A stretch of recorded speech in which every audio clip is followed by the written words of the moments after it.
நம்முடைய மலைகளை எல்லாம் ஆண்டவர் வழிகளாய் நிச்சயமாக மாற்றுவார்.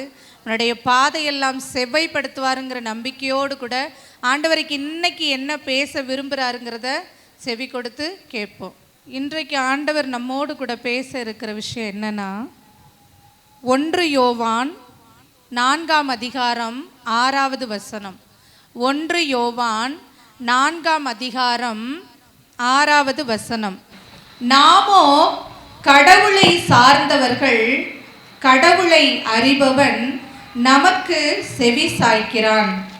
கடவுளை சார்ந்திராதவன் நமக்கு செவி சாய்ப்பதில்லை. இதனின்று உண்மையின் ஆவி எது, ஏமாற்றும் ஆவி எது என்பதை அறியக்கூடும். ஏதாவது புரிஞ்சுச்சா அந்த வசனத்துல? திரும்ப வாசிக்கவா?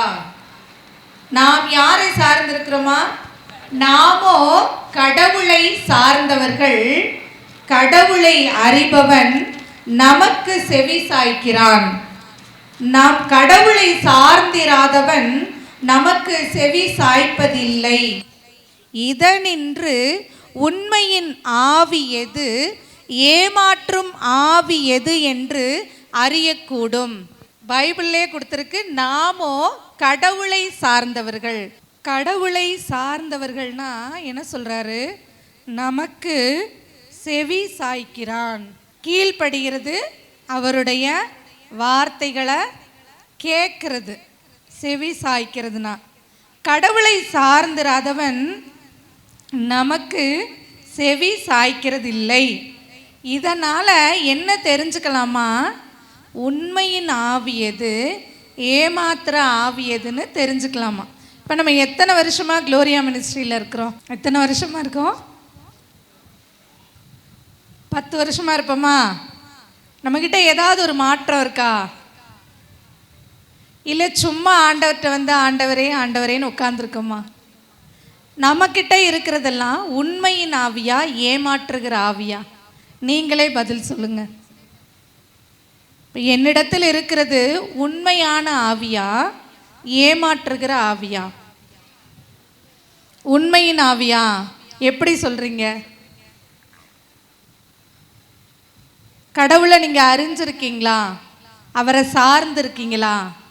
சரி, சார்ந்து இருக்கிறதுனால அவரை நான் அறிந்திருக்கிறேன். அப்ப என்கிட்ட இருக்கிறது என்ன ஆவிதான்? உண்மையின் ஆவிதான். ஒரு மனுஷன் கடவுளை சார்ந்திருக்கிறான் அப்படின்னா ஏதாவது ஒரு புது விஷயம் அவங்கிட்ட மாறுபடணும், அப்படி தானே? இப்போ என்னிடத்துல ஏதாவது ஒரு மாற்றம் இருக்குதா? அதை போல் உங்களிடத்துல இருக்குதா? 2 கொரிந்தியர் 5ஆம் அதிகாரம் 17வது வசனம். 2 கொரிந்தியர் 5ஆம் அதிகாரம் 17வது வசனம் வாசிங்க. ஆகவே ஒருவன் கிறிஸ்துவுக்குள் வாழ்ந்தால் புதியதோர் படைப்பு தோன்றுகிறது, பழையன கலைந்து போயின, இதோ புதியன தோன்றியுள்ளன, இவையெல்லாம் கடவுள் செயல்தான். அவர் கிறிஸ்துவுக்குள் இருந்தா என்ன நடக்குதான்? பழையன போய் புதியன வந்து புது சிருஷ்டியா இருக்கிறானா, அப்படிதானே? இப்ப நம்மெல்லாம் புது சிருஷ்டியா மாற்றப்பட்டிருக்கோமா? மாற்றப்பட்டிருக்கோமா? எப்ப நம்ம மாற்றப்படுகிறோம் சொல்லுங்க? ஒரு மனிதன் புது சிருஷ்டியா இதுலயே கொடுத்துருக்குது, கிறிஸ்துவுக்குள் இருக்கும் போது புது சிருஷ்டியா மாறுகிறான் அப்படின்னு. எப்ப நம்ம கிறிஸ்துவுக்குள்ள இருக்க முடியும்? உண்மையா அவர்கிட்ட ஏற்றுக்கொள்றது, அப்புறம் அவரை தேடும் பொழுது. எப்படி தேடுறது? ஆஃபீஸ் கிளம்பிட்டு 2 நிமிஷம் போய் ஆண்டவர் படத்துக்கு முன்னாடி கடகடான்னு 2 ஜெபம் சொல்லிட்டு ஓடுறது, அப்படியா? அப்படி தேடுறதா? இல்லை தூங்க போகிறதுக்கு முன்னாடி கடகடான்னு ஏசப்பா அந்த நாள் முழுசனையை பார்த்துக்கிட்டீங்க நன்றி, அப்படி தூங்குறதா? அது தேடுறதா? ஆண்டவருடைய சமூகத்தில் அமர்ந்து அவருடைய பிரசன்னத்தை உணரணுமா? உணர்றது உடனே உணர முடியுமா? கண்டிப்பாக முடியாது. நேரம் ஆக ஆக ஆக நம்மளுடைய ஊழியர் அடிக்கடி சொல்லுவாங்க, நீங்கள் ஆவியில் அனலாக ஜெபிக்க ஜெபிக்க ஜெபிக்க தான் அதை உணர முடியுமா? நம்ம போய் ஒரு 5 நிமிஷம் உட்காந்து ப்ரேயர் பண்ண ஆரம்பித்தோடனே அந்த அனல் எனக்குள்ளே வந்துருமா? வராது. இந்த தேவ சமூகத்தில் அமர்ந்து ஜெபிக்க ஜெபிக்க ஜெபிக்க நமக்குள்ள ஒரு ஆவி, அந்த அக்கினி அனலா வருமா.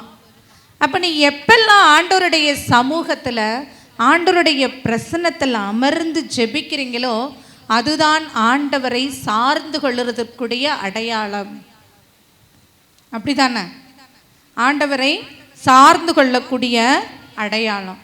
ஆண்டவர் இப்போ இயேசு கிறிஸ்து ஊழியம் செய்தார், அப்படி தானே? ஊழியம் செய்த நேரம் போக ஜெபிச்சாரா, இல்லை ஜெபித்த நேரம் போக ஊழியம் பார்த்தாரா? எப்போ எந்திரிப்பாரா?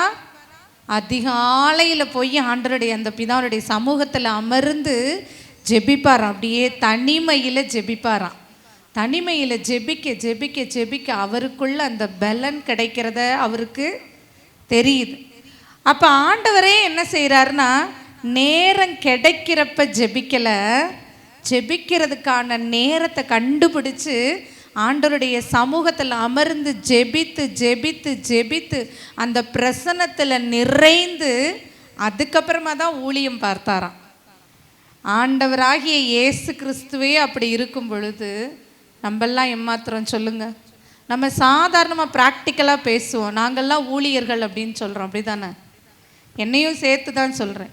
ஆனால் எவ்வளவு நேரம் ஆண்டவருடைய சமூகத்தில் அமர்ந்து அவருடைய பிரசன்னத்தில் அவருடைய விஷயங்களையும் அவருடைய வார்த்தைகளையும் இருதயத்துக்குள்ளே கொண்டு போகிறோம் சொல்லுங்க. சாதாரணமாக ஒரு பழமொழி சொல்லுவாங்க, சட்டியில் இருந்தால் தான் அகப்பையில் வரும். பாத்திரத்தில் ஏதாவது இருந்தால் தானே எடுத்து போட முடியும். ஒன்றுமே இல்லை, என்கிட்ட எதுவுமே நிறைக்கப்படலை, நான் எப்படி எல்லாருக்கும் சொல்ல முடியும், நான் எப்படி ஊழியம் பார்க்க முடியும் சொல்லுங்க. கண்டிப்பாக நம்மளுடைய ஜெப நேரமும் ஆண்டவரை நான் சார்ந்து கொள்ளுகிற நேரமும் முக்கியம். ஜெப நேரம் முக்கியம். ஜெபம்னா என்ன செய்கிறோம்? நம்ம நிறைய பேர் பாட்டு பாடுறோம், ஸ்தோத்திர பலிகள் சொல்கிறோம், ஆண்டவரே எனக்கு இது வேணும் அது வேணும்னு சொல்லிட்டு போயிடுறோம். அதுதான், அப்படி கிடையாது. ஆண்டவர்கிட்ட போய் அமர்ந்து ஜெபிக்கும் பொழுது அவருடைய பிரசன்னத்தையும் அந்த தேவ சமூகத்தில் இருக்கக்கூடிய அந்த இன்பத்தையும் நம்ம வாஞ்சிக்கணுமா. எதுவுமே நீ கேட்கக்கூடாது. என்னடா இப்போ தான் எல்லாம் கேட்கணும்னு ஒரு டாக் கொடுத்தாங்க, எதுவுமே கேட்கக்கூடாதுன்னு சொல்கிறாங்க. அப்படி இல்லை, எதுவுமே கேட்கக்கூடாதுன்னா உனக்கு இன்னது தேவை என்று ஆண்டவருக்கு தெரியும், அப்படித்தானே? உன் வாயில் சொல் பிறவா முன்னே அதை அறிந்திருக்கிறார். உன்னுடைய உள்ளந்திரியங்களை ஆராய்ந்து அறிகிற தெய்வம். அப்போ நீ போய் ஆண்டவருடைய சமூகத்தில் அமர்ந்து, ஏசப்பா இன்றைய நாளை எனக்கு கொடுத்துருக்கீங்க, இன்றைக்கு எனக்கு நீங்கள் என்ன திட்டம் வச்சுருக்கீங்களோ, என்ன சித்தம் வச்சுருக்கீங்களோ அதை மட்டும் நிறைவேற்றி கொடுங்க அப்படின்னு தான் நம்ம வேண்டணுமா.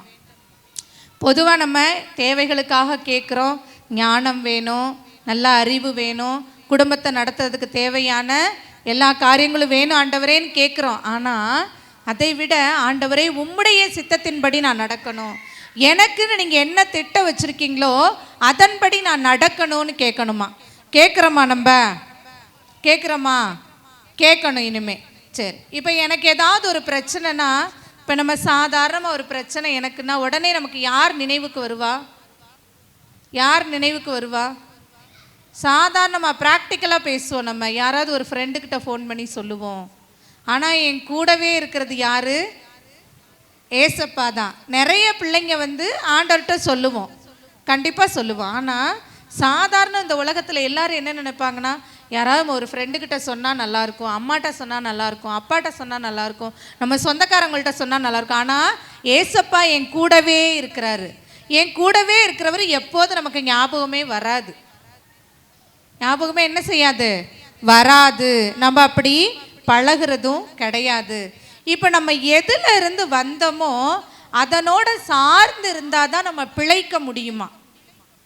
எதிலிருந்து வந்தோமோ அதோட நீ சார்ந்து இருந்தால் தான் பிழைக்க முடியுமா. புரியுதா யாருக்காவது?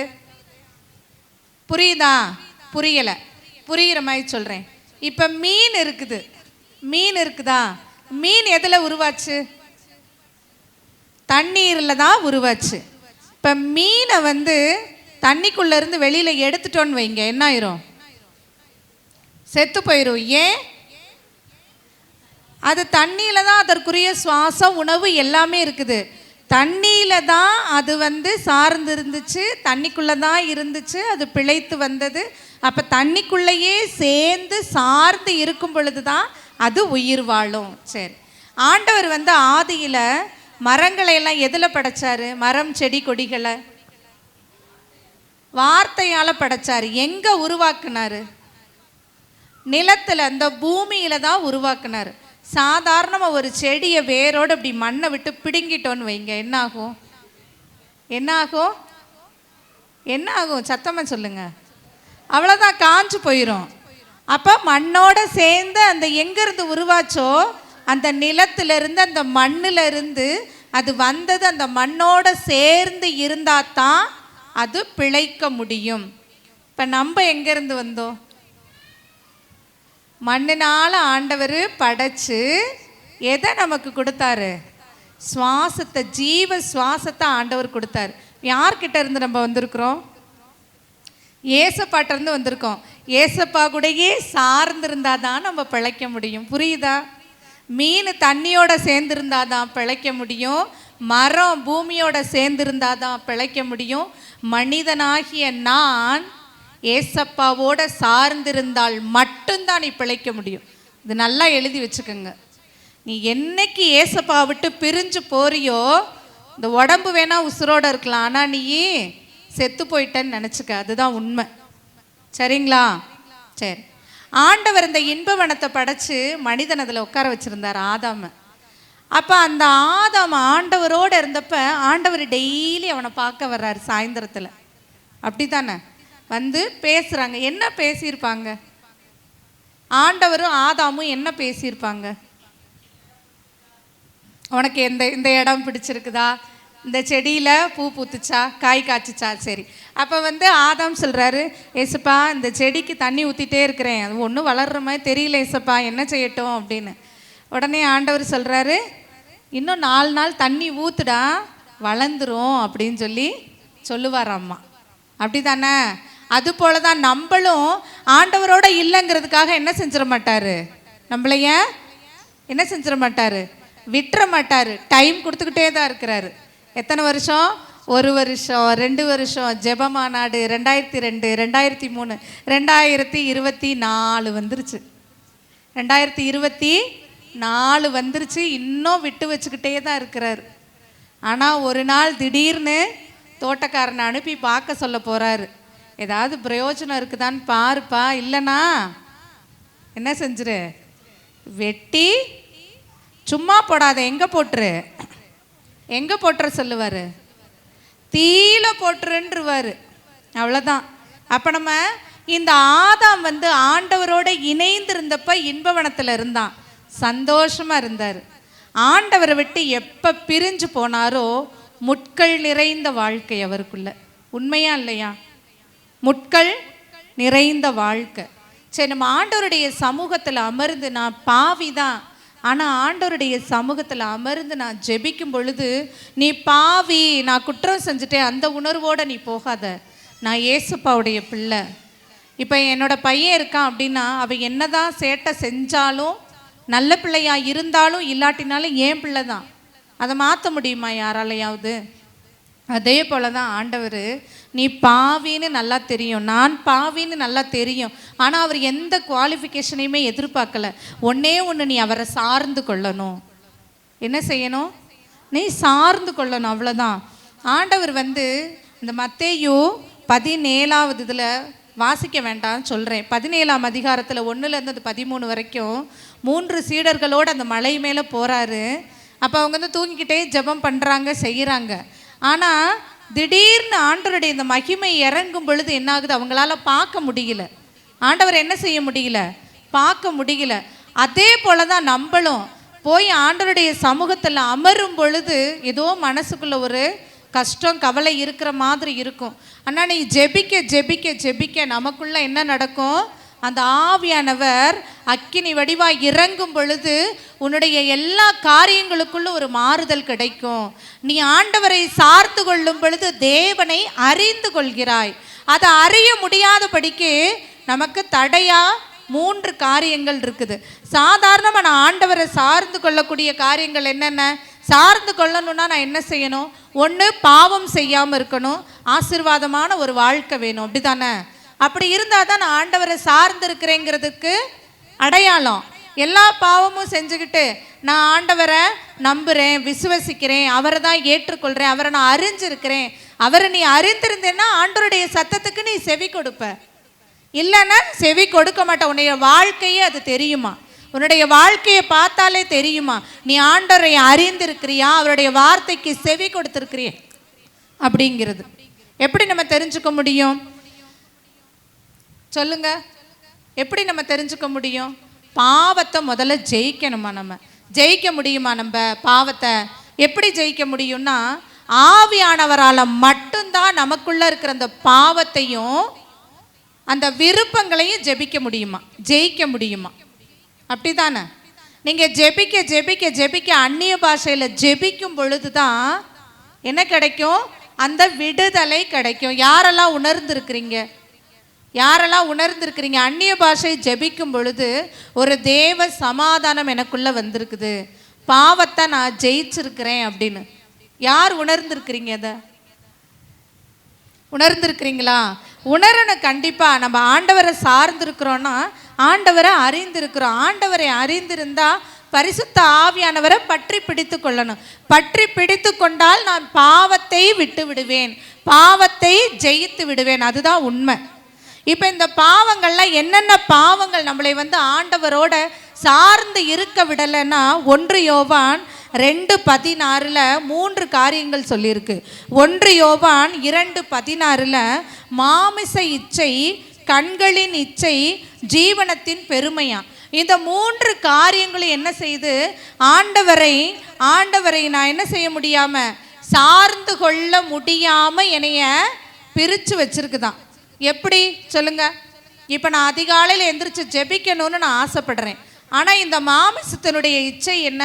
இன்னும் கொஞ்ச நேரம் தூங்கலாமே, நாளைக்கு ஜெபிச்சுக்கலாம், அப்புறமா ஜெபிச்சுக்கலாம், சும்மா ஏதாவது ஒரு வாய்ஸ் ரெக்கார்டு போட்டு விட்டுறலாம், தலைவலிக்குது, கரண்ட் இல்லை, சார்ஜ் இல்லை, ஏதாவது ஒன்று சொல்லி போட்டு விட்டுறலாம் அப்படின்னு. இது யாருடைய இச்சை? மாமிச இச்சை. அப்படி தானே? இந்த மாமிச இச்சையினால நீ ஆவியானவரோட இணைந்து ஜெபிக்க முடியலை, அமர முடியலை. 2வது கண்களின் இச்சை. எதை பார்த்தாலும் வாங்கணும், பொருளாசை. இந்த பொருளாசை நம்மளை அழித்து விடுமா? நிறைய இடங்கள்ல இருக்குது பைபிளில்.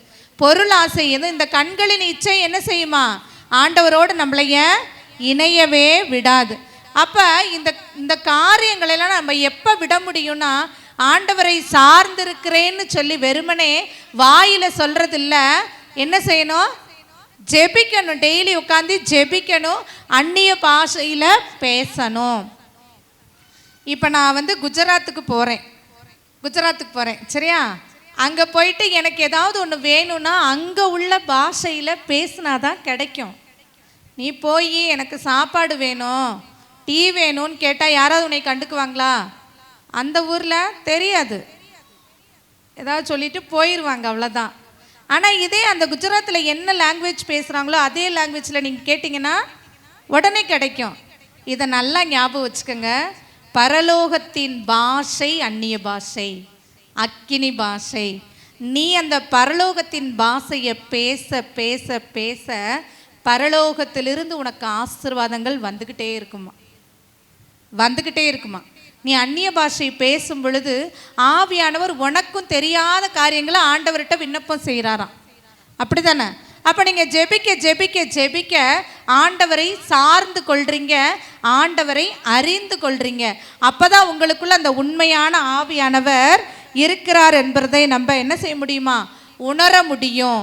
சரி, ஆண்டவர் என்னோட கூட பேசுவாரா? நான் ஜெபிக்கும் பொழுது பேசுவாரா? கண்டிப்பாக பேசுவார். யார்கிட்ட எல்லாம் பேசியிருக்கிறாரு? பரவாயில்ல. ஏன் கூடயும் போன வாரத்தில் ஒரு விஷயம் எப்பயுமே பேசுவார். ப்ராக்டிக்கலாக ஒரு எக்ஸாம்பிள் சொல்கிறேன். நாங்கள் பூண்டிக்கு போயிருந்தோம் போன மாதம். அப்போ ஒரு பார்சல் ஒரு சிஸ்டர் சென்னையில் இருக்காங்க, என்னோடய ஃப்ரெண்டு, வாங்கி பார்சல் அனுப்பிவிட சொன்னாங்க அவங்க. அப்போ எனக்குள்ளே ஒரு சின்ன வருத்தம் என்னென்னா, கொரியரில் மாதாமாவுடைய சுரூபத்தையும் அந்த தீர்த்தத்தையும் நம்ம போட்டு அனுப்பினோன்னா அங்கே இங்கே தூக்கி போடுவாங்க இல்லையா? அப்போ வந்து அது எனக்கு கொஞ்சம் கஷ்டமாக இருந்துச்சு. அதனால் கொரியர் அனுப்புறதுக்கு எனக்கு விருப்பமே இல்லை. ஒரு 2 நாளாக அதை ஒன்றுமே நான் செய்யலை, அப்படியே வச்சுருந்தேன். யாராவது போனால் கொடுத்து விடலாமே அப்படின்னு நினச்சிக்கிட்டேன். யார் போகிறா என்னன்னு எனக்கு தெரியல. ஸோ அப்போ நான் ஆண்டவருடைய சமூகத்தில் உட்காந்து ஜெபிச்சுக்கிட்டு இருக்கும்போது நைட்டு 9:30, சரியா ஞாபகம் வச்சுக்கோங்க, 9:30க்கு ஜெபிச்சுட்டு இருக்கும்போது ஒரு சகோதரனுடைய முகம் அப்படி வந்துச்சு பார்த்துக்கோங்க. பேரோட அந்த முகமும் வந்துச்சு. ஆண்டவரே எதுக்காக அந்த பேரை காட்டுறீங்க, நீங்கள் இந்த முகத்தை காட்டுறீங்க அப்படின்னு நான் எனக்குள்ளே நினச்சிக்கிட்டேன். ஜெபத்தை முடிச்சுட்டேன். 1 மணி நேரம் ஜெபம் முடிச்சுட்டு போய் அந்த சகோதரனுக்கு நான் ஃபோன் பண்ணுறேன். வேறு யாரும் இல்லை, நம்ம ஜேம்ஸ் பிரதருடைய பையனுக்கு தான், சென்னையில் படிக்கிறாங்க. ஃபோன் பண்ணி, தம்பி ஊருக்கு போயிட்டீங்களா, எங்கேப்பா இருக்கீங்கன்னு கேட்டேன். அக்கா இப்போ தான் 11:30 ட்ரெயினுக்கு கிளம்பிகிட்ருக்கேன். என்ன சொன்னாங்க? 11:30 ட்ரெயினுக்கு கிளம்பிகிட்ருக்கேன். எனக்கு ஷாக் ஆயிடுச்சு, உண்மையிலே சொல்கிறேன். 9:30க்கு நான் ப்ரேயர் பண்ணிகிட்டு இருக்கும்போது ஆண்டவர் அந்த பையன் பேரோட அந்த முகத்தையும் எதுக்கு தேவையில்லாமல் வருது அப்படின்னு யோசிச்சுட்டு, சரி ஃபோன் பண்ணுறேன், கிளம்பிட்டீங்கன்னா இப்போ தான் நான் கிளம்ப போகிறேன் அப்படின்னு. எனக்கு அவ்வளோ சந்தோஷம். தம்பி ஒரு சின்ன பார்சல் இருக்குயா, மாதாவோடைய சுரூபமும் தீர்த்தமும் சென்னை எக்மோரில் ஒரு சிஸ்டர்கிட்ட கொடுத்துறணும், கொடுக்க முடியுமா? கண்டிப்பாக கொடுக்குறேங்க்கா அப்படின்னு வீட்டிலையே வந்து 11:30க்கு வாங்கிட்டு போனாங்க. எனக்கு ஆச்சரியமாக இருந்துச்சு. ஆக்சுவலாக அது கொஞ்சம் வெயிட்டாகவும் இருக்கும் தீர்த்தங்கிறதுனால, கொரியர் போட்டிருந்தாலும் காசு செலவு, அதை விடுங்க. எனக்கு அந்த தூக்கி அங்கேயும் இங்கேயும் போடுவாங்களேங்கிற ஒரு வருத்தத்தை ஆண்டவர், அந்த சின்ன வருத்தத்தை கூட தெரிஞ்சுக்கிட்டு, இப்படி கூட பேச முடியுமா ஆண்டவரேன்னு எங்கள் வீட்டில் எல்லார்ட்டையும் சொல்லி நான் ஆச்சரியப்பட்டேன். எனக்கு நான் ஜெபம் பண்ணும்போது எனக்கு அந்த பையன் முகத்தை ஆண்டவர் காமிச்சாரு. எதுக்குன்னு தெரியல. ஃபோன் பண்ணால் 11:30க்கு ட்ரெயினுக்கு கிளம்புறேன்னா சேஃபாக மாதாம்மா ட்ரெயினில் ஜாலியாக போயிட்டாங்க சென்னைக்கு அப்படின்னு. இது மாதிரி நிறைய அனுபவங்கள் நம்ம வாழ்க்கையில் வரணும், வரும். எப்போ வரும்? எப்போ வரும்? அந்நிய பாஷை பேசி நீங்கள் ஆண்டவரோட சேர்ந்து இருக்கும் பொழுது தான். சரி, இப்போ உண்மையான ஆவி எது, ஏமாற்றுகிற ஆவி எது அப்படின்னு நம்ம எப்படி தெரிஞ்சுக்கலாம் அப்படின்னா, 1 சாமுவேல் 15ஆம் அதிகாரம் எடுத்துக்கோங்க. அதில் 1லிருந்து 13 வரை. இதில் என்ன அப்படின்னா, சாமுவேல் வந்து சவுலை நோக்கி சொல்கிறாரு, ஆண்டவர் தம் மக்களாகிய இஸ்ரவேலின் அரசனாக உம்மை அபிஷேகம் செய்யும்படி என்னை அனுப்பினார். இப்போது ஆண்டவர் சொல்வதை நீ கேளு அப்படிங்கிறார். என்ன சொல்கிறாருன்னா, அமலேக் இஸ்ரேலுக்கு செய்தவற்றையும் இவர்கள் எகிப்து நாட்டினின்று புறப்பட்டு வந்தபோது அமலேக் அவர்களை வழியில் எதிர்த்து நின்றதையும் மனதில் வைத்திருக்கிறேன். அதனால நீ அவங்களுக்கு இரக்கம் காட்டாத, போய் எல்லா பேத்தையும் கொன்று போட்டு மாடுகள், ஒட்டகங்கள், கழுதைகள் முதலவற்றையும் கூட நீ என்ன செஞ்சிரு, கொன்று போட்டுருன்னு சொல்லி ஆண்டவர் சொல்லி விடுறாருன்னு யார் சொல்கிறா? சாமுவேலு சொல்கிறார். யார்கிட்ட? சவுல் ராஜா கிட்ட. ஆனால் அந்த சவுல் செய்தாரா? சவுல் செய்தாரா? செய்யலை. அவர் என்ன செய்கிறாருன்னா, கொன்று போடாமல் அழகாக இருக்கிறது ஆடு மாடு இதுகளெல்லாம் என்ன செஞ்சிட்றாரா? கொன்று போடாமல் என்ன செய்கிறாரு? எல்லாவற்றிலும் அழகானவற்றையும் அழிக்காமல் விட்டு வைத்தார். அவற்றை அழிக்கவும் அவர்களுக்கு மனமில்லை. ஆனால் அற்பமானவை, பயனற்றவை அனைத்தையும் அழித்து போட்டனர். ஒன்றுக்குமே பிரயோஜனம் இல்லாததெல்லாம் என்ன செஞ்சு போட்டாராம்? அழிச்சு போட்டுட்டு வந்துட்டார். ஆனால் ஆண்டவர் சொன்னது என்னது? எல்லாத்தையும் அழிச்சு போடுன்னு சொன்னார். செவி கொடுத்தாரா? சார்ந்து இருந்தாரா? செய்யலை. அப்போ அந்த சவுலினிடத்தில் இருந்தது என்ன ஆவி? உண்மையின் ஆவியா, ஏமாற்றுகிற ஆவியா? ஏமாற்றுகிற ஆவி. அப்போ ஆண்டவருடைய வார்த்தை சாமுவேலுக்கு சொல்லப்படுது என்னன்னா, நான் சவுலை அரசனாக ஏற்படுத்தினதை பற்றி ரொம்ப வருந்துறேன்ப்பா அப்படின்னு சொல்கிறார். ஏன்னா அவன் என்னை புறக்கணித்து என் சொற்களையும் நிறைவேற்றவில்லை அப்படிங்கிறார். என்ன சொல்கிறாரு? என்னையும் புறக்கணிச்சிட்டான், என் சொற்களையும் அவன் நிறைவேற்றலை அப்படின்னு சொல்லிட்டு. அப்போ இதை வந்து கேட்குறாரு சாமுவேல், வந்து கேட்குறாரு, சவுல்கிட்ட கேட்குறாரு, ஆண்டவர் உனக்கு சொன்னார் இல்லையா எல்லாத்தையும் அழிச்சு போடணும்னு, ஏன் செய்யலை? ஆண்டவர் தகன பலிகளையும் வேறு பலிகளையும் ஆசீர்வதிக்கிறாரா? அதை விட மனிதன் ஆண்டவரின் குரல் சத்தத்திற்கு கீழ்ப்படிய வேண்டும் என்று கேட்கிறாராம். 1 சாமுவேல் 15ஆம் அதிகாரம் 22வது வசனம் இப்படியா சொல்லுது, ஆண்டவர் மனிதன் ஆண்டவரின் குரல் சத்தத்திற்கு கீழ்ப்படிய வேண்டும் என்று கேட்கிறார் என்றோ, பலிகளை காட்டிலும் கீழ்ப்படிதலே மேலானது, ஆட்டுக்கடாக்களின் கொழுப்பை அவருக்கு ஒப்பு கொடுக்கிறதை விட அவருக்கு செவி கொடுத்தலே சிறந்தது. என்ன சிறந்தது? ஆண்டவருக்கு செவி கொடுத்தலே சிறந்ததுன்னு சொல்றாராம். நம்மெல்லாம் செவி கொடுக்கிறோமாயா? செவி கொடுக்கிறோமா? எத்தனை ப்ரேயர் மீட்டிங்கில் பிரதர் சொல்லியிருப்பாங்க, நம்மளும் இங்கே சிஸ்டர்களும் சொல்கிறாங்க, செய்கிறாங்க. ஒரு சில காரியங்களை ரெகுலராக செய்யுங்க, ஆண்டவர் ஆசீர்வதிப்பார், உங்கள் கஷ்டம் எல்லாம் போகும் அப்படின்ட்டு. நம்ம என்ன செய்கிறோன்னா ஏமாற்றிக்கிட்டு இருக்கிறோம். என்னையும் சேர்த்து தான் சொல்கிறேன். ஆண்டவர் என்ன செய்கிறோம்? உண்மையான ஆவி இருக்கிற மாதிரி ஏமாற்றிக்கிட்டு இருக்கிறோமா. நாங்கள் படிக்கும் பொழுது சின்ன பிள்ளையில் நல்லா படிப்போம், ஃபஸ்ட் ரேங்க் செகண்ட் ரேங்க் தான் வாங்குவோம். ஆனாலும் படிக்கிறப்ப படிக்கணுன்ற எண்ணம் இருந்தால் தான் உட்காந்து படிப்போம், இல்லைனா படிக்க மாட்டோம். இப்போ எங்கள் அப்பா வராருன்னு எங்கள் அப்பாவுக்கு ரொம்ப பயப்படுவோம். வந்தோடனே என்ன செய்வோம்? படிக்கிற மாதிரி என்ன செய்வோம்? படிக்கிற மாதிரி செய்வோம். இது மாதிரி நடந்துக்கிட்டே இருந்துச்சு. ஆனால் எங்கள் அப்பாவுக்கு தெரியும் நான் படிக்கலைங்கிறது. ஒரு நாள் என்னை கூப்பிட்டு சொன்னார், என்னைய ஏமாத்துறதா நினச்சி நீ உன்னையவே ஏமாத்திக்கிற. என்ன சொன்னார்? என்னைய நீ ஏமாத்துறதா நினச்சி உன்னையவே நீ ஏமாத்திக்கிற. அதையே தான் இன்னைக்கு ஆண்டவராகிய இயேசு கிறிஸ்துவ நம்மளிடத்துல சொல்கிறார். ஏசப்பாவை ஏமாத்துறதா நினச்சி நாம் என்ன செய்கிறோம்? ஏமாந்து போகிறோம். ஏமாற்றுகிறவன் ஏமாந்து போவான். அதை நல்லா மனசில் வச்சுக்கோங்க. நீ ஏமாற்றவே வேணாம் ஆண்டவரை.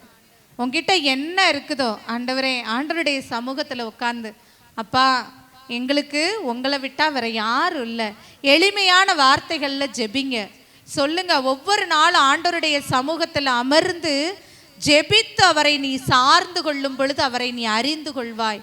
அவரை அறிந்து கொள்ளுகிற பொழுது உண்மையான ஆவி உனக்குள்ளாக செயல்படும். சரி, இப்போ ஆபிரகாம் இருந்தார், அவருக்குள்ள உண்மையான ஆவி இருந்துச்சா? ஏமாற்றுகிற ஆவி இருந்துச்சா?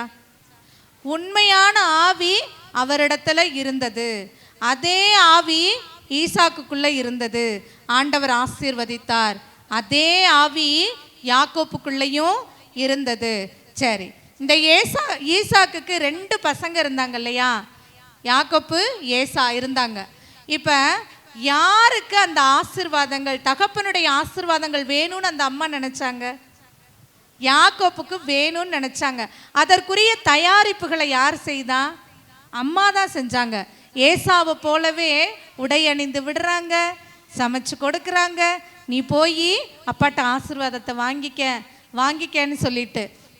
அப்போ இந்த தயாரிப்புகள்லாம் யார் செய்கிறான்னா அம்மா தான் செய்கிறாங்க. அப்போ நம்ம குடும்பத்தில் மிகப்பெரிய பங்கு யாருக்கு இருக்குது?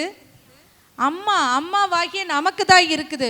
பிள்ளைங்களை ஒவ்வொரு நாளும் ஆண்டவரை சார்ந்து கொள்ளணும், ஆண்டவரை பற்றி பிடித்துக்கொள் அப்படின்னு அடிக்கடி நம்ம ஞாபகப்படுத்திக்கிட்டே இருக்கணுமா. நிறைய பிள்ளைங்களை டியூஷன் அனுப்புவோம், எக்ஸ்ட்ரா கரிக்குலர் ஆக்டிவிட்டீஸ்க்கெலாம் அனுப்புவோம். அதையெல்லாம் இந்த உலகத்தில் சாதாரண ஒரு வாழ்க்கையில் ஜெயிக்கிறதுக்கு உதவும். ஆனால் பரலோகத்தை பெற்று கொடுக்குமா அப்படின்னா கேள்விக்குறிதான். இப்போ ஒரு தாய் தான் ஆண்டவரை சார்ந்து கொள்றதுக்கு குடும்பத்தாருக்கு உதவி செய்யணும். என்ன செய்யணும்? உதவி செய்யணும். 1 நாள் சொல்லு, 2 நாள் சொல்லு, 3 நாள் சொல்லு, 4வது நாளும் சொல்லு, சொல்லிக்கிட்டே இரு. நீ அடி மேலே அடி அடித்தா அம்மியும் நகரும். கண்டிப்பாக டெய்லி சொல்லிக்கிட்டே இருக்கிறாங்களேன்ற எரிச்சலில் கூட உட்காந்து ஜெபிப்பாங்க பிள்ளைங்க. கண்டிப்பாக பைபிள் வாசிப்பாங்க. ஆண்டவரை சார்ந்து கொள், நீ ஆண்டவரை எப்போதும் பிடிச்சுக்க, நீ அசைக்கப்படுவதில்லைன்னு பிள்ளைங்களுக்கு சொல்லி கொடுக்கணுமா. நான் உணர்ந்திருக்கிறேன். எனக்கு என் குடும்பத்தில் ஒரு சகோதரி கிட்ட பேசணும் அப்படின்னா கொஞ்சம் பயமாக இருக்கும். ஏன் அப்படின்னா ஏதாவது ஒரு வார்த்தைகளை சொல்லி காயப்படுத்திடுவாங்களோ, கஷ்டப்படுத்திடுவாங்களோன்னு ஒரு பயம் இருக்கும். ஆனால் எப்பையெல்லாம் நம்ம ஆண்டவருடைய சமூகத்தில் அமர்ந்துட்டு ஆண்டவர்கிட்ட ஜெபிச்சுட்டு அக்கினி பாஷை பேசிட்டு அந்நிய பாஷையில் நிறைந்து நிறைந்து நிறைந்து அவரோட இருந்துட்டு போகிறோமோ அந்த பயமே இருக்காது. அந்த பயமே இருக்காது. தைரியமாக பேச முடியும், தெளிவாக பேச முடியும். அந்த பயத்தை உனக்குள்ளே இருந்து எடுத்துட்டு தைரியத்தின் ஆவியை கொடுக்கிறது நம்மளுடைய உண்மையான அந்த ஆண்டவருடைய ஆவி. அப்படி தானே நான் உணர்ந்திருக்கிறேன். அதை ஜெபிக்காதப்ப ஒரு பயம் நமக்குள்ளே இருந்துக்கிட்டே இருக்கும். ஆனால் நீ ஜெபிச்சுட்டு போ, தைரியமாக பேச முடியும், தைரியமாக எல்லா காரியங்களையும் செய்ய முடியும். சரி, சில நேரம் எனக்கு மட்டும் ஏன் இந்த துன்பம் வருதுன்னு நிறைய பேர் நினச்சிருக்கீங்க. அப்படித்தானே நிறைய பேர் நினச்சிருக்கிறோம். ஆண்டவர் ஒரு சில துன்பங்களை எனக்கு மட்டும் அனுமதிக்கிறது எதுக்குன்னா, எனக்கு கொடுத்தாதான் அதை நான் ஆண்டவருடைய உதவியோடு கூட மேற்கொள்வேன். வேற யாருக்காவது கொடுத்தா அவங்க ரொம்ப கஷ்டப்பட்டு என்ன ஆயிடுவாங்க, சோர்ந்து போயிடுவாங்க, மடிந்து போயிடுவாங்க. ஏன்னா நான் ஆண்டவரை சார்ந்து இருக்கிறேன். ஆண்டவரை சார்ந்திருக்கிற எனக்கு அந்த பிரச்சனையிலேருந்து எப்படி வெளியில் வர்றதுங்கிறது தெரியுமா? ஏன்னா நான் ஆண்டவரை அறிந்திருக்கிறேன். ஆண்டவரை அவருடைய சத்தத்துக்கு நான் செவி கொடுக்கிறேன் அப்படிங்கிறது என்ன தெரியும்? எல்லாருக்குமே தெரியும், எனக்கும் தெரியும். அப்போ நம்ம என்ன செய்ய முடியும்? ஆண்டவருடைய சத்தத்துக்கு செவி கொடுக்கணும். ஆண்டவர் ஆபிரகாம், ஈசாக்கு, யாக்கோப்பை ஆசீர்வதிச்சாங்க. அப்படித்தானே? இப்போ இந்த யாக்கோப் இருக்காருல்ல, ஆண்டவர்கிட்ட போராடி ஆசீர்வாதத்தை பெற்றுக்கொண்டாராம். யாக்கோப்பை குறித்து ஒரு விஷயம் பைபிளில் இருக்குது. கடவுளோடும் மனிதனோடும் போராடி ஆசீர்வாதத்தை பெற்றுக்கொண்ட ஒரு மனிதன் அப்படின்னு சொல்லி. அப்போ இந்த யாக்கோப்புக்கு ஒன்றுமே கிடையாது, பெரிய ஆஸ்தி எதுவுமே இல்லை. ஆனால் நீங்கள் பைபிள் எடுத்து வாஸ்து பார்த்தீங்கன்னா ஆபிரகாம், ஈசாக்கு இவர்களை காட்டிலும் யார் தான் பணக்காரரா? யார் தான்? யாக்கோப்பு தான் பணக்காரரா இருந்தாராம். ஆதியாகமம் 49:26 இருக்கு, எடுத்து வாஸ்து பார்த்துக்கோங்க. ஆபிரகாம், ஈசாக்கு இவர்களை காட்டிலும் யாக்கோப்பு தான் பெரிய பணக்காரரா இருந்தாராமா. ஆண்டவரோடு கூட இருந்து ஆண்டவரோட போராடி அவரையே சார்ந்து கொண்டு ஆண்டவர்கிட்ட இருந்து ஆசீர்வாதத்தை பெற்றுக்கொண்ட ஒரு மனிதன். யார் அப்படின்னா யாரு? யாக்கோப்பு. அதை போல நம்மளும் இருப்போமா? ஆண்டவர்கிட்ட எப்போது அவரை சார்ந்து கொண்டு எப்போது அவரையே பற்றி பிடித்து கொண்டு, மீன் எப்படி தண்ணியை விட்டு வெளியில் எடுத்தால் செத்து போயிருமோ, மரம் எப்படி பூமியிலிருந்து பிடுங்கி போட்டால் செத்து போயிருமோ, அதே போல நான் யாரை விட்டு பிரிந்தால் செத்து போயிடுவேன்? ஆண்டவரை விட்டு நான் அந்த ஒரு நொடி பிரிஞ்சா கூட என்ன ஆயிடுவேன்? இறந்து போயிடுவேன். நம்மெல்லாம் நினச்சிட்டு இருக்கிறோம், நான் ரொம்ப ஆரோக்கியமாக இருக்கேன், டெய்லி 5 பாதாம் பருப்பு சாப்பிட்றேன், 5 பிஸ்தா பருப்பு சாப்பிட்றேன், பேரிச்சம்பளம் நைட்டு 2 சாப்பிட்டு படுக்கிறேன், அதனால தான் காலையில் நான் எந்திரிக்கிறேன் அப்படின்னு. நான் சொல்கிறேன், ஆண்டவருடைய கிருபையினாலும் ஆண்டவர் மறுபடியும் அதிகாலையில் உன் மேல் அந்த ஜீவ சுவாசத்தை கொடுக்கறதுனாலையும் தான் நீங்கள் எந்திரிக்கிறீங்க, நானும் எந்திரிக்கிறேன். ஏன்னா நம்ம தூங்கும்போது என்ன நடக்குன்னு யாருக்குமே தெரியாது தானே. அப்போ நான் பாதாமும் பிஸ்தாவும் சாப்பிட்றதுனால தான் ஆரோக்கியமாக இருக்கேனா? நிச்சயமாக கிடையாது. சாராள் 90 வயதிலே பலன் அடைந்தது, பிள்ளையை பெற்றுக்கொள்ள பலன் அடைந்தது ஆண்டவருடைய அந்த ஆவி, ஆண்டவர் மேல் இருந்த விசுவாசம், அதனால தானே பலன் அடைந்தாங்க. அப்போ நீங்கள் எப்பையெல்லாம் ஆண்டவரை சார்ந்து கொள்றீங்களோ அவர்களை அறிந்து கொள்றீங்க, ஆண்டவரை நீங்கள் அறிந்து கொள்றீங்க. சரி, இன்னொரு சம்பவம், ஏமாற்றுகிற ஆவி எதுங்கிறத தெரிஞ்சுக்கிறதுக்காக 1 ராஜாக்கள் 22வது அதிகாரம், 1 ராஜாக்கள் 22வது அதிகாரம், அதில் ஆகாப் ராஜாவை பற்றி கொடுக்கப்பட்டிருக்கும். இந்த ஆகாப் ராஜா என்ன செய்கிறாரு? 22வது அதிகாரம் எடுத்துக்கோங்க. ஆகாப் ராஜா சீரியருக்கும் இஸ்ராயலருக்கும் நடுவில் போர் நடந்துக்கிட்டு இருந்துச்சான். அப்போ அந்த போரில் போய் ஜெயிக்க முடியுமா? ஆகாப் ராஜா யாரை வழிபட்டுக்கிட்டு இருந்தார்? பாகால்ங்கிற வேற்று தெய்வத்தை வழிபட்டுக்கிட்டு இருந்தார். ஆனால் இந்த ராஜாவுக்கு நம்ம ஆண்டவரை வணங்குகிற அந்த தீர்க்க தரிசிகள் மேலே ஒரு நம்பிக்கை இருக்குமா, அவருக்கு ரொம்ப பிடிக்குமா. ஏன்னா அவங்க உண்மையே பேசுவாங்க, ஆண்டவர்கிட்ட இருந்து நன்மையான காரியங்களையே பெற்று தருவாங்க அப்படின்னு ஒரு நம்பிக்கை இருந்துச்சான். அதனால் என்ன செய்வாராம், இந்த தீர்க்க தரிசிகள்கிட்ட போய் எதுனாலும் கேட்கலாம் அப்படின்னு நினைப்பாராம். அப்போ அந்த அதிகாரத்தில் நீங்கள் முழுசாக எடுத்து வாசித்து பார்த்தீங்கன்னா அதில் இருக்கும் 400 போலி தீர்க்க தரிசிகள் இருந்தாங்களாம். அவங்க பாகாலை வணங்கின தீர்க்க தரிசிகள் கிடையாது, ஆண்டவரை வழிபட்ட தீர்க்க தரிசிகள். கர்த்தருக்குன்னு இருந்த தீர்க்க தரிசிகள் எத்தனை பேர் இருந்தாங்க? 400 பேர். அந்த 400 பேருமே யாரு தான்? போலியான தீர்க்க தரிசிகளாம். சரி, யூதாவினுடைய அரசன் யோசபாத் அப்படிங்கிறவர் இருக்கிறாரு. இஸ்ரேலுடைய அரசன் அந்த ஆகாப் இருக்கார் இல்லையா ராஜா, அவர்கிட்ட சொல்றாரு, 2 பேரும் சேர்ந்து என்ன செய்யலாம், இந்த சீரியா நாட்டை போய் நம்ம போர் தொடுத்து ஜெயிக்கலாம், நீ என்னோட வான்னு சொல்லி கூப்பிடுறாரு.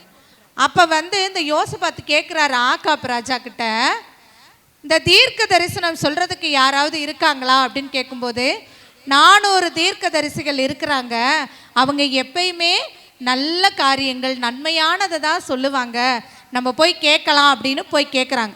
உடனே அந்த தீர்க்க தரிசிகள்லாம் என்ன சொல்கிறாங்க, நீங்கள் போங்க, போருக்கு போங்க, நீங்கள் கண்டிப்பாக என்ன செய்வீங்க, ஜெயிப்பீங்க, ஜெயிச்சுட்டு தான் வருவீங்க, ஆண்டவர் உங்களோட இருப்பார், தெரியுமா, இந்த காரியங்கள்லாம் தெரியுமா அந்த கதை. அப்போ சொல்கிறாங்க, பொய்யான தீர்க்க தரிசனம் உரைக்கிறாங்களாம். என்ன சொல்கிறாங்க, பொய்யான தீர்க்க தரிசனம், நீங்கள் போனால் கண்டிப்பாக ஜெயிப்பீங்க அப்படின்னு சொல்லிட்டு. அப்போ இந்த யோசபாத்துக்கு தெரியுது, என்ன தெரியுது, பொய்யானதாக சொல்கிறாங்களோ, வேற யாராவது இருக்காங்களா அப்படின்னு ஆகாப் ராஜாட்ட கேட்குறாரு. வேற யாராவது தீர்க்கதரிசி இருக்காங்களா அப்படின்னு. ஆமாம் ஆமாம், ஒரு தீர்க்கதரிசி இருக்கிறான். யார் அப்படின்னா, ஜெம்லா அப்படிங்கிற ஒருத்தனுடைய மகன் மிக்கேயாஸ் அப்படிங்கிற ஒரு மனுஷன் இருக்கிறான். அவன் எப்பயுமே எனக்கு என்ன செய்வான், எதிராக தான் சொல்லுவான், எனக்கு அவனை பிடிக்கவே பிடிக்காது, என்ன செய்யாது, எனக்கு பிடிக்காது அப்படின்னு ஆகாப் ராஜா சொல்கிறாரு. ஏன் பிடிக்காது, ஏன் பிடிக்காது, எனக்கு எதிராகவே தான் எப்பயுமே அவன் சொல்லுவான், எனக்கு அவனை பிடிக்காதுன்னு சொல்கிறாரு. சரி, நம்ம போய் கேட்கலாம் அப்படின்னு போகிறதுக்கு முன்னாடியே மிக்கேயாஸ்க்கு தூது சொல்லி விடுறாங்க. ராஜா உங்ககிட்ட வர்றாரு, அவருக்கு ஏற்ற மாதிரி நல்ல வார்த்தைகளை நீ சொல்லு, தீர்க்க தரிசனமாக நீ சொல்லு அப்படின்னு சொல்லிட்டு சரின்னு சொல்லப்படுதான். அப்போ இவர் நினைக்கிறாரு, மிக்கேயாஸ் அந்த தீர்க்கதரிசி, உண்மையான தீர்க்கதரிசி, நான் எதுக்காக ஆகாப் ராஜாவை பிரியப்படுத்துகிற மாதிரி காரியங்களை நான் சொல்லணும், நான் சொல்ல மாட்டேன் அப்படின்னு இருதயத்தில் நினச்சிட்டு அவர் உண்மையானது ஆண்டவர் என்ன சொன்னாரோ அதை மட்டும்தான் எப்பயுமே பேசுவாராம். அவர் சொல்கிறாரு, 22வது அதிகாரம் 13-14 எடுத்து வாசிங்க. 1 ராஜாக்கள் 1 அரசராகமம் 22:13-14. மிக்கேயாசை அழைக்க போன ஆள் அவனை பார்த்து, இதோ இறைவாக்கினர் அனைவரும் ஒரே மாதிரியாக அரசருக்கு சாதகமாய் இறைவாக்கு உரைத்துள்ளனர், அவர்களை போன்று நீரும் அரசருக்கு சாதகமாகவே பேசும் என்றான். அதற்கு மிக்கேயாசு, ஆண்டவர் மேல் ஆணை, ஆண்டவர் என்னிடம் சொல்வதையே நான் எடுத்துரைப்பேன் என்றார். என்ன சொல்றாரு, ஆண்டவர் மேல் ஆணை, ஆண்டவர் என்னிடம் சொல்லுவதையே நான் எடுத்துரைப்பேன்.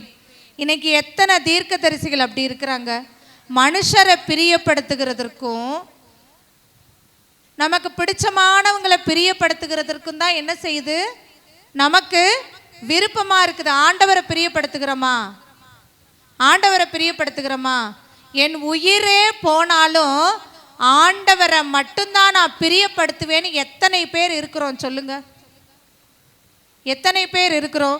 இந்த மிக்கேயாஸ்க்கு தெரியும், ஒருவேளை அந்த ராஜாவுக்கு அதிகாரம் இருக்குது இல்லையா, கொன்று போடுறதுக்கு கூட, கொன்றலாங்கிற அதிகாரம் இருந்தும் கூட என்ன சொல்றாரு தைரியமா, ஆண்டவர் மேல் ஆணை, ஆண்டவர் என்னிடம் சொல்வதையே நான் எடுத்துரைப்பேன், ஆணி தரமா சொல்றாரு. இன்னைக்கு எத்தனை பேர் அப்படி, என் உயிரே போனாலும் ஆண்டவரை மட்டுமே நான் சார்ந்திருப்பேன், ஆண்டவருக்கு எதிராக நான் எதுவும் செய்ய மாட்டேன்னு இருக்கிறோம். நான் ஆண்டவருக்கு பிரியமில்லாததை தான் செய்வேன். டெய்லி நல்லா டிவி பார்ப்பேன், சினிமா பார்ப்பேன், ஆண்டவருக்கு பிரியமில்லாத காரியங்களை செல்ஃபோனில் பார்ப்பேன். ஆனால் ஆண்டவருடைய சமூகத்தில் உட்காந்து என்னை ஆசீர்வதிங்க ஆண்டவரே, எப்படி நடக்கும்? அப்படி தானே கேட்குறோம் நம்ம. நான் சொல்கிற விஷயம் கஷ்டமாக இருக்கலாம், ஆனால் அதுதான் உண்மை. செய்கிறது பூரா அக்கிரமம் அநியாயம் எல்லாம் செஞ்சுட்டு ஆண்டவர் சமூகத்தில் நீ போய் உக்காந்துட்டு உடனே கேட்குறது என்ன? ஆண்டவரே என்னைய ஆசீர்வதிங்க. ஆசீர்வதிப்பாரா? ஆசீர்வதிப்பாரா? சொல்லுங்க, ஆசீர்வதிப்பாரா? ஆசீர்வதிக்க மாட்டார், கண்டிப்பாக ஆசீர்வதிக்க மாட்டார். நீ ஆண்டவரோட சார்ந்திருந்து என் உயிரே போனாலும் ஆண்டவருக்கு பிரியமில்லாததை நான் செய்ய மாட்டேன். யோசேப்பு ஓடுன ஆண்டவர் என்னை உற்று நோக்கி கொண்டே இருக்கிறார். நான் பாவம் செய்ய மாட்டேன்னு ஓடுனா அந்த தேசத்திற்கே அதிகாரியா மாத்தினார் ஆண்டவர். இப்படிதானே நம்ம இன்னைக்கு அப்படி ஒப்பு கொடுக்கிறோமா? ஆண்டவர்கிட்ட ஒப்பு கொடுக்கிறோமா? நம்ம ஒப்பு கொடுக்கிறது கிடையாது. ஆண்டவருடைய தீர்க்க தரிசிகளை அந்த ஆகாப் ராஜா நம்பினாரு. ஆனால் அவங்க ஆண்டவருடைய தீர்க்க தரிசிகளாக இருந்தாங்களா? போலி தீர்க்க தரிசிகளா வாக்குரைத்தாங்க. ஆனால் அந்த மிக்கேயாஸ் மட்டும் சொன்னது தான் நடந்துச்சு. அதே 22ஆம் அதிகாரம் 37ஆம் வசனம், இறந்த அரசனை சமாரியாவுக்கு எடுத்து சென்று அங்கே அடக்கம் செய்தனர். அவனது தேரையும் கடிவாளத்தையும் சமாரியாவின் குளத்தில் கழுவினர்.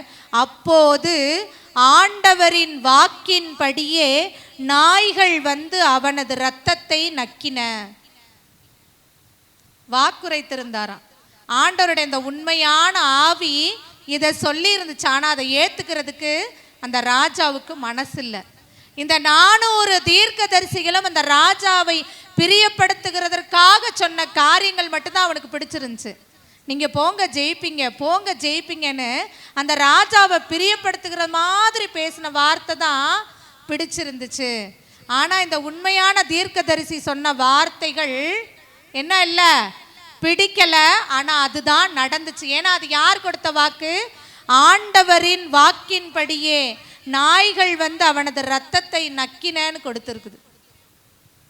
நல்லா தெரிஞ்சுக்கங்க ஒரு விஷயம், மனுஷனை பிரியப்படுத்துகிறதுனால நீ பரலோகத்துக்கு போகவே முடியாது. ஆண்டவரை ஏமாத்தி ஏமாத்தி ஏமாத்தி பரலோகத்துக்கு போயிடலான்னாலும் முடியாது. ஆண்டவர் அவ்வளோ சீக்கிரத்தில் ஏமாந்துருவாரா? நிறைய பேர் கரெக்டாக ப்ரேயர் அட்டன் பண்ணிடுவோம், காணிக்கை கொடுத்துருவோம், தசம பாகம் ஆண்டவர் பார்க்குறாருன்னு கரெக்டாக கொடுத்துருவோம், எல்லா காரியங்கள்லையும் சரியாக இருப்போம் நம்ம. ஆனால் ஆண்டவருக்கு பிரியமான காரியம் எனக்குள்ள இருக்குதா? எனக்குள்ள இருக்குதா? ஆண்டவர்கிட்ட அப்போ நான் ஏமாத்திட்டு இருக்கேனா? மனுஷனை பிரியப்படுத்துகிறேனா? யோசிச்சு பாருங்க. இன்றைக்கு ஆண்டவர் அந்த வாய்ப்பை கொடுக்கிறார். நீ யாரை பிரியப்படுத்துகிறாய்? உன்னை படைத்து உன்னை ஒவ்வொரு நாளும் காத்து வழி நடத்தி வருகிற ஆண்டவரையா, இல்லை உன்னோடு கூட உன்னை மாதிரியே இருக்கிற சக மனுஷனையா?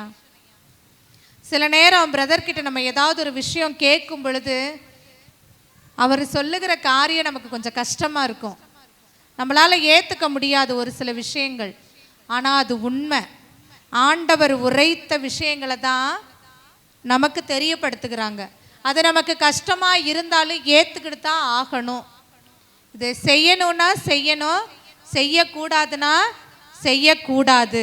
இந்த எலியா தீர்க்கதரிசி உட்காந்து வேண்டார் இல்லையா, ஆண்டவரே மெய்யான தெய்வம் யாருங்கிறத நீங்கள் நிரூபிங்கப்பா அப்படின்னு. அந்த நனைக்கப்பட்ட பலி பொருட்களையும் அக்கினி ஜுவாலையாக விழுந்த அந்த பலி பொருட்களை பிளந்தார் இல்லையா ஆண்டவர். அப்படிப்பட்ட அக்கினியை பிளப்பதை காட்டிலும் மேன்மை, இந்த செங்கடலை பிளந்ததை காட்டிலும் மேன்மை நானும் நீங்களும் ஆண்டவரையே சார்ந்து இருக்கிறது. அதுதான் மேன்மையா? அதுதான் மேன்மை. ஏமாற்றுகிறவன் ஏமாந்து போவான், ஆண்டவரை சார்ந்திருக்கிறவனோ ஜீவ விருட்சத்தை போல வளமான செழிப்பான வாழ்க்கையை பெற்றுக்கொள்வானா. வளமான செழிப்பான வாழ்க்கை வேணுமா? இனிமே ஏமாத்தலாமா? நம்ம உண்மையான ஆவியோட இருப்போமா, ஏமாத்துக்கிற ஆவியோட இருப்போமா? உண்மையான ஆவி எனக்கு வேணும். ஆண்டவர்கிட்ட நம்ம கேட்போமா, ஆண்டவரே ஏமாத்துக்கிற ஆவி எனக்கு வேண்டாம்.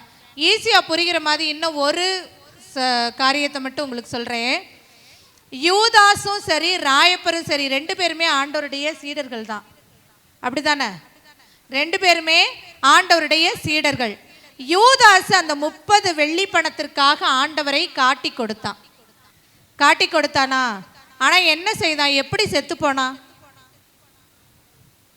தற்கொலை செய்து கொண்டான், தொங்கிட்டான். ஏன்? அவனும் ஆண்டவருடைய சீடன் தான்.